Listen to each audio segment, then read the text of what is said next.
जब अपने ultrasound report पे ओवेरियन सिस्ट का डिटेक्शन होता है तो हम डर जाते हैं। सिस्ट यानी कि हमें सर्जरी करवाना पड़ेगा, ये धारणा हमारे मन में रहती है।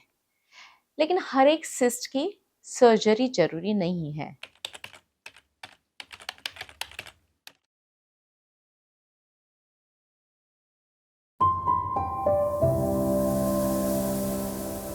मैं doctor Supriya Puranik, test tube baby consultant and practising obstetric and gynaecology more than 25 years.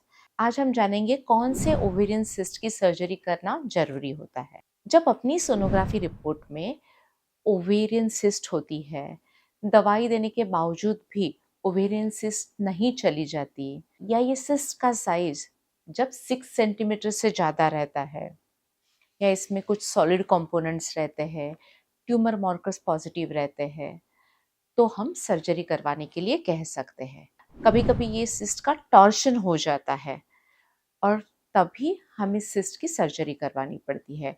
कभी हीमोरेजिक सिस्ट रहती है, वो रप्चर हो जाती है और पेट में पूरा ब्लड फैल जाता है, तो भी हम सर्जरी करवाने के लिए कह सकते हैं। कभी चॉकलेट सिस्ट रहती है, अपना इंटरकोर्स पेनफुल रहता है, या हमें कंसीव नहीं होता, तो भी डॉक्टर आपको सर्जरी करवाने के लिए कह सकते हैं। जब ट्यूमर मार्कर्स पॉजिटिव रहते हैं तो भी डॉक्टर हमें सर्जरी करवाने के लिए कह सकते हैं। जब ओवेरियन सिस्ट का डायग्नोसिस होता है या ओवेरियन ट्यूमर का डायग्नोसिस होता है, तो डॉक्टर कुछ ब्लड टेस्ट आपको करने के लिए कह सकते हैं, जिनको ट्यूमर मार्कर्स कहते हैं।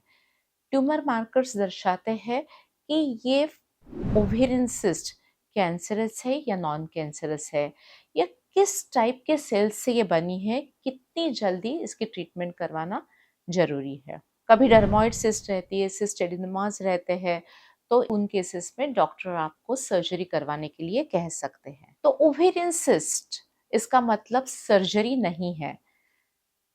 डॉक्टर पहले दवाइयाँ देके देख सकते हैं कि आपकी सिस्ट पिघल जाती है क्या। लेकिन सिस्ट बड़ी होती जाती है, आपको पेन होना शुरू हो जाता है, कभी ब्लोटिंग होता है, कभी इंटरकोर्स के दौरान पेन होता है, या कभी बॉवेल पे प्रेशर या ब्लैडर पे प्रेशर आ जाता है, तो डॉक्टर आपको सर्जरी करवाने के लिए कह सकते हैं। तो आज इस वीडियो में हमने जान लिया कि ओवेरियन सिस्ट को कब ट्रीट करना है, कब सर्जिकली ट्रीट करना है। इसके बारे में आपके कई प्रश्न रहेंगे तो हमें ज़रूर लिखिए, और हमारे ये gynaec, pregnancy, infertility, IVF related video ज़रूर देखते रहिए। धन्यवाद।